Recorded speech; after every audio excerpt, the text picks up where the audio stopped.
Coucou les Jedi du Nouveau Monde, j'espère que vous allez bien. Moi j'ai pas chaud. Maintenant là j'ai mis un petit truc. Bon, en même temps, j'ai jamais assez chaud, à part en période de canicule. Mais bon, je suis un peu frileuse de nature. Bon, c'est pas grave, c'est pas le but de cette vidéo. Ce que je voulais aborder aujourd'hui, euh, suite à la vidéo d'hier,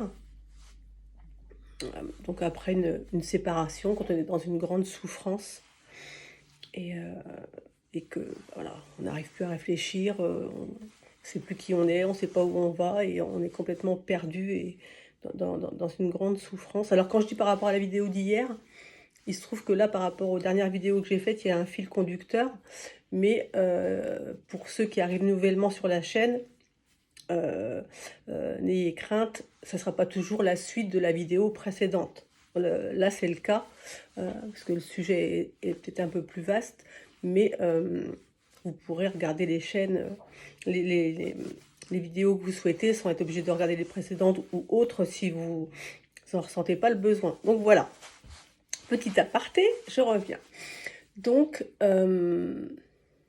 donc oui, pour vous donner mon expérience, si c'est quelque chose que vous traversez, etc. Moi qui étais en grande souffrance lors de mon divorce, c'est parce qu'on n'arrive plus à réfléchir, on ne sait plus où on va, on ne sait pas comment faire, on n'arrive pas à prendre de décision. Donc la chose que moi j'ai faite, c'est me dire, ok, aujourd'hui tu n'es pas en mesure de réfléchir, tu es trop dans la souffrance, dans la non-compréhension, enfin voilà. On a le cerveau, on a la tête en vrac, et voilà, on ne sait plus quoi dire, quoi faire, où aller, ou comment. Donc en ce qui me concerne, ça a été, ok, définis au moins aujourd'hui, ici et maintenant, ce que tu ne veux plus, parce que tu n'es pas encore capable de savoir ce que tu veux, où tu vas, etc. Définis ce que tu ne veux plus.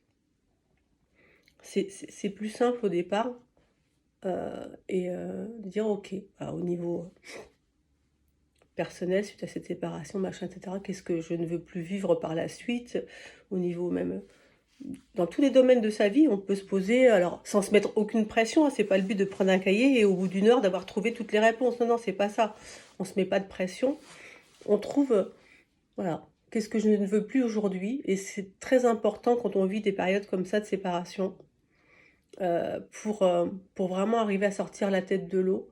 C'est se prioriser. C'est dire, ok, aujourd'hui ma priorité c'est moi. Alors attention, c'est pas du tout de l'égoïsme, c'est tout l'inverse. C'est de l'estime de soi, c'est prendre soin de soi, ok? Donc je me priorise moi, mon bien-être, mon chemin. Et donc voilà, qu'est-ce que je ne veux plus? Et puis essayer le plus possible, parce que moi en ce qui me concerne, j'ai beaucoup, beaucoup, beaucoup pleuré, jusqu'au moment où ça s'est arrêté, où je me suis dit, bon bah, il va falloir quand même réagir et se dire, ok, là aujourd'hui, dans le ici et maintenant, quels sont les petits pas que je peux faire pour prendre soin de moi et puis pour voir ce que va être mon chemin dans les heures et les jours à venir. C'est dans le cas d'une séparation, c'est voilà, c'est si il y a un bien en commun qui a été acheté, voilà, on sait que il va falloir voir pour revendre ce bien en accord avec le conjoint, enfin l'ex-conjoint. Et puis ensuite, trouver un logement en location, peut-être, en attendant que la maison soit vendue, si ça vous laisse ensuite les moyens d'acheter quelque chose. Si c'est pas le cas, moi je sais que j'avais posé des dossiers, pour être sûr de trouver rapidement, j'avais déposé des dossiers dans 2-3 organismes sociaux, on appelle ça comme ça, pour trouver un appartement en location. Donc commencer par des petits pas comme ça, voilà, en disant qu'est-ce que je ne veux plus aujourd'hui, quels sont les petits pas que je dois faire les prochains jours, en fonction de la priorité du moment, tout simplement, et puis prendre des moments pour soi, avec les gens qu'on aime, avec les amis qu'on aime, en qui on a confiance, avec ses enfants, écouter la musique qu'on aime, faire des choses que l'on aime pour son bien-être, pour arriver à sortir la tête de l'eau et avancer petit pas après petit pas sans se mettre de pression, en disant s'il y a des jours où on a envie de rien faire et que la tristesse, la souffrance est encore là, il faut l'accueillir. Il faut juste l'accueillir. l'accepter en disant, voilà, là aujourd'hui c'est comme ça, il n'y a pas de souci, on avance pas à pas. Et je vous assure que quand on fait ça, ça va de mieux en mieux. Et ça devient, comme je le disais dans la vidéo précédente, de plus en plus lumineux. Et on s'aperçoit non seulement que la vie n'est pas fichue, ça c'est ce qu'on pensait quand on était dans la souffrance, mais qu'elle est belle, qu'elle est de plus en plus lumineuse, que cette situation qu'on prenait comme quelque chose de dramatique ouvre une voie nouvelle sur notre chemin, une voie de découverte de soi, de découverte d'un autre chemin auquel on n'aura peut-être pas pensé, sur lequel on va être guidé. Et je vous assure, c'est vraiment magique.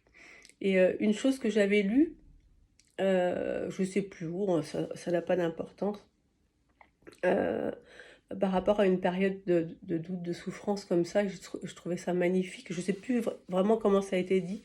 C'était, c'est toujours par les cicatrices que passe la lumière. Et ça, je vous assure que c'est tellement vrai.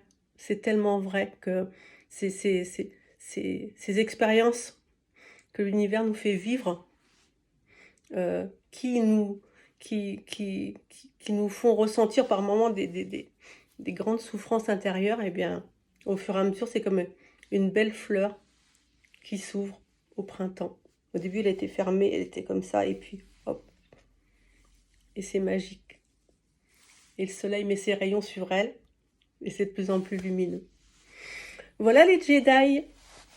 Donc, eh ben, n'hésitez pas à mettre un petit pouce si ça vous a plu, à vous abonner si vous avez envie, si vous aimez ce que je partage, et puis à laisser un commentaire, c'est avec un grand plaisir que je vous répondrai. Donc, je vous fais des bisous d'amour. Eh oui, je vous fais des bisous d'amour. Allez, je suis comme ça. Je vous embrasse, je vous aime. Prenez soin de vous, surtout, et à bientôt.